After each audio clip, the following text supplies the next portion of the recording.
Ramayanam Bala Kanda part 10. ఈరోజు మనం చెప్పుకునేది విశ్వామిత్రుడు రాక గురించి.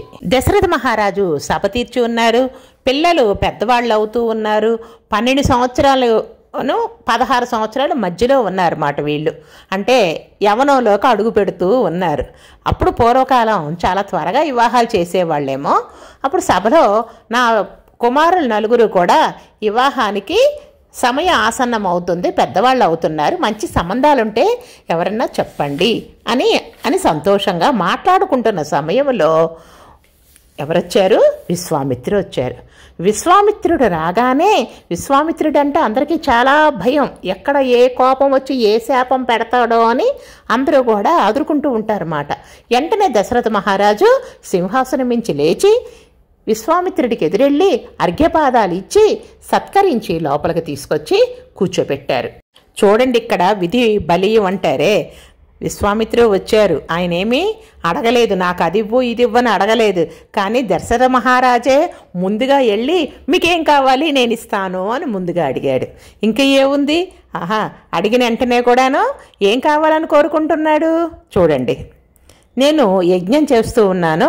ఆ యజ్ఞం చేస్తున్నప్పుడు రావణాసురుడి అనుచరులైన మారీచు సుబాహులు అనే రాక్షసులు వచ్చి యజ్ఞాన్ని పాడు చేస్తున్నారు. యజ్ఞకుండలంలో రక్తాన్ని పోసి పూర్తిగా ఆపేస్తున్నారు. యజ్ఞం సాగట్లేదు. పోని వాళ్ళని శపిద్దామా అని నా శక్తులు చూపిద్దామా అంటే, నేను యజ్ఞం చేస్తున్నప్పుడు కొన్నిటికి నిబంధనలకి లోనై ఉండాలి. అటువంటి సమయంలో మనం ఏమీ కూడాను ఆగ్రహావేశాలకి లోను కాకూడదు. కనుక మీ కుమారుడైన శ్రీరామచంద్రుడిని పంపిస్తే నాకు బాసటగా ఉండి ఆ యజ్ఞాన్ని నిర్విఘ్నంగా జరిగేటట్లుగా చూస్తాడు, నా ఎంట పంపవలసింది అని కోరాడు.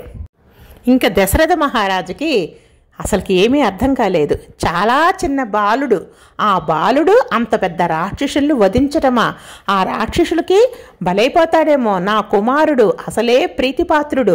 అటువంటి కుమారుడు మామూలుగా మన కొడుకుని ఎవరన్నా పంపించమంటేనే నేను వద్దు, చిన్నపిల్లోడండి మేము పంపించలేమంటారు. అట్లాగే దశరథ మహారాజు కూడాను ప్రేమకి పుత్రవాత్సల్యానికి లోనయ్యి, మీరు వద్దండి, నా కుమారుణ్ణి కాదు నేను ఇస్తాను, నేను వచ్చి మీకు నా రాజ్యంలో ఉన్న అక్షౌహిణుల సైన్యం అంతా తీసుకొని వచ్చి వాళ్ళతోటి యుద్ధం చేసి మీ యాగాన్ని నేను కాపాడతాను, నేను వస్తాను మీతోటి అన్నాడు. కాదు, మీరు మాట తప్పుతారా? నేను అడిగింది శ్రీరామచంద్రుడిని, రాముడిని మాత్రమే పంపించాలి అన్నాడు. ఇంకా ఏమీ చేయలేక ఆ బాధతోటి స్పృహ తప్పి ఆ సింహాసనం మీద పడిపోయాడు. ఇంకా కొద్దిగా సేపుడికి కానీ ఆ తల్లడిల్లిపోయిన తండ్రి హృదయం ఊరడిల్లుకొని కళ్ళు తెరిచి చూశాడు. వశిష్ఠ మహర్షి వీళ్ళందరూనూ, అసలు విశ్వామిత్రుని గురించి మీరేమనుకుంటున్నారు? విశ్వామిత్రుడి దగ్గర 100 అస్త్రాలు ఉన్నాయి. విశ్వామిత్రుడి దగ్గర అస్త్రాలు లేక నీ కుమారుణ్ణి రమ్మంటున్నాడా? లేదు కదా. ఇది ఒక రకమైన ఈ శిష్యరికం.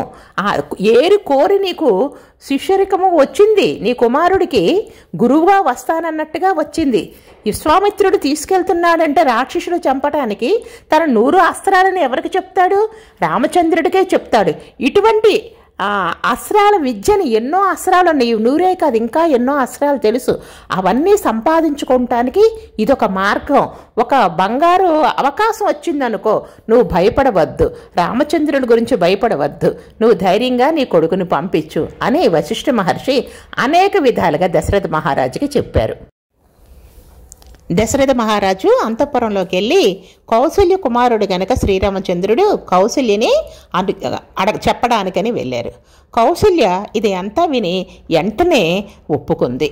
శ్రీరామచంద్రుడిని విశ్వామిత్రుడి వెనకాల కారడవులకు పంపటానికి ఒప్పుకుంది. అంటే ఆ తల్లికి కుమారుల మీద, విశ్వామిత్రుడి మీద ఎటువంటి నమ్మకం ఉందో చూడండి. వెంటనే బయలుదేరి కుమారుణ్ణి తీసుకొని రాజప్రసాదానికి వచ్చింది. మరి రాములు ఒక్కరే వెళ్తుంటే ఊరుకుంటారా లక్ష్మణుడు? రాముడు నీడలాగా లక్ష్మణుడు ఉంటాడు. లక్ష్మణుడిదే రాములు లేరు, రాముడు లేనిదే లక్ష్మణులు లేరు అన్నట్టుగా ఉంటారు. వెనకాలే లక్ష్మణుడు కూడా వచ్చారు. రామలక్ష్మణులు తీసుకొని కౌసల్యాదేవి వచ్చింది. ఇంకా దశరథ మహారాజు ఏమీ చేయలేకపోయాడు. ఇటు కౌసల్య ఒప్పుకుంది, వశిష్ఠ మహర్షి వెళ్ళమని అంటున్నాడు.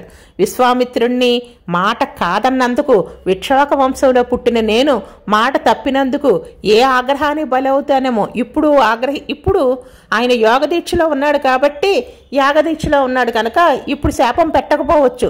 తర్వాత అయినా ఈ వంశాన్ని ఏం చేస్తారో అని పరిపరి విధాలుగా లోపల చింతిస్తూనే ఇంక ఏమీ అనలేక శ్రీరామచంద్రుణ్ణి ఆయన వెంట పంపడానికి సిద్ధమైపోయాడు. ఇంకా తల్లిదండ్రుల ఆశీస్సులతోటి రామలక్ష్మణుడు ఋషి అయిన విశ్వామిత్రుడు వెనకాల ఎక్కడికి వెళ్తున్నారు? కారడవులకి. చిన్న బాలురు ఇద్దరూనూ ఇంత అంతఃపురములో సర్వసౌఖ్యాలు అనుభవిస్తూ హంసతూలికా తల్పాల మీద పడుకుంటున్న వారు అరణ్యంలోకి వెళ్ళాలి. మరి అందుకు సిద్ధమయ్యే పయనమయ్యారు. విశ్వామిత్రుడి ముందు వెనక ఇద్దరు శిష్యులుగా రామలక్ష్మణులు నడుస్తున్నారు. నడకే, మళ్ళీ రథాలు అవన్నీ ఎక్కడానికి వీల్లేదు. విశ్వామిత్రుడు నడవమంటే నడవాల్సిందే, కూర్చోమంటే కూర్చోవలసిందే. ఆయన మాట జవదాటకూడదు. అలా నడుస్తూ వెళ్తున్నారు. అట్లా ఎక్కడ నడుస్తున్నారు? సరయూ నది ఒడ్డు వరకు నడిచారు. అది 12 కిలోమీటర్ల దూరం ఒక్క రోజులో నడుస్తూనే ఉన్నారు. ఇంకా చీకటి అయిపోయింది. నిద్రకి ఉపక్రమించాలంటే మరి అడవిలో వీళ్ళు తినటానికి రాజుగారి కంటే సర్వసంపదలో ఉంటే సంతృప్తిగా తినటానికి ఆహారం అన్ని రకాలైనవి ఉంటాయి. కానీ అరణ్యములో ఏ ఉండవు కదా. మరి నిద్ర, ఆకలి, దప్పిక లేకుండా ఉండటానికి కూడా మంత్రాలు ఉంటాయంట. ఇదేదో మనకు తెలిస్తే కానీ ఇంకెవరో మనం ఏమీ కొనుక్కోక్కర్లా. హాయిగా మన డబ్బులనే దాచిపెట్టుకోవచ్చు. ఒక మంత్రం చదువుకుంటే చాలు మాట. కానీ మనకు తెలియదు కదా. విశ్వామిత్రుడికి ఆ మంత్రం తెలుసు. విశ్వామిత్రుడు రామునికి బల, అతిబల అనే మంత్రాలను ఉపదేశించాడు. ఈ రెండిటి మూలంగా ఆకలి వేయదు, దప్పిక ఉండదు. రాములు వారు ఏం చేశారు? తను తెలుసుకొని ఈ 2 మంత్రాలని కూడాను లక్ష్మణుడికి ఉపదేశించాడు. అంటే విశ్వామిత్రులు వారు ఉపదేశించిన బల, అతిబల అనే మంత్రాలని రామలక్ష్మణులిద్దరూ తెలుసుకున్నారు. అవి స్మరించుకొని ఇంకా పడుకోండేనన్నారు. ఎక్కడా? అరణ్యంలో ఏముంటుంది? ఏమీ ఉండదు. కటిక నేల.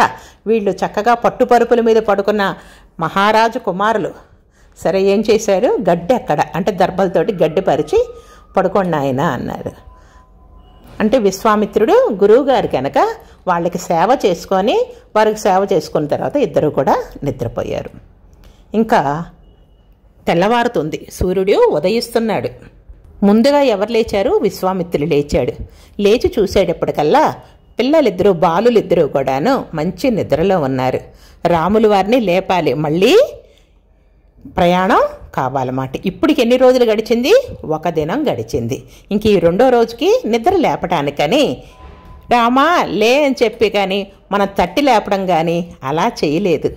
చక్కటి పద్యం, మనందరికీ తెలిసిన పద్యము చెప్పారు. అది కౌసల్య సుప్రజా రామ పూర్వ సంధ్యా ప్రవర్తతే ఉత్తిష్ట నరసార్థూల కర్తవ్యం దైవమాహ్నికం అని రాములు వారిని లేపారు. ఇక్కడ దశరథాత్మజ అని పిలవలేదు, కౌసల్య సుప్రజ అన్నాడు. కౌసల్యకు కుమారుడా అన్నాడు. అంటే అరణ్యానికి పంపించేటప్పుడు దశరథుడు అంతసేపు ఆలోచించాడు, కానీ కౌసల్య మాత్రం ఒక్క క్షణం కూడా ఆలోచించకుండా విశ్వామిత్రుని మాటకి గౌరవించి వెంటనే పంపేసింది. అంటే కౌసల్య అంత గొప్పది. ఇంకా 2వ రోజు ప్రయాణాన్ని రేపు చెప్పుకుందాం. మీరు లైక్ చేయడం, ఈ రామాయణం వినాలని ఎంతమంది కుతూహలం ఉందో మీ ఫ్రెండ్స్కి కానీ రిలేటివ్స్కి కానీ మీకు తెలిసిన వాళ్ళకి ఈ వీడియోని షేర్ చేయండి. మనతో పాటు వాళ్ళు కూడా విని సంతోషిస్తారు. జై శ్రీరామ్.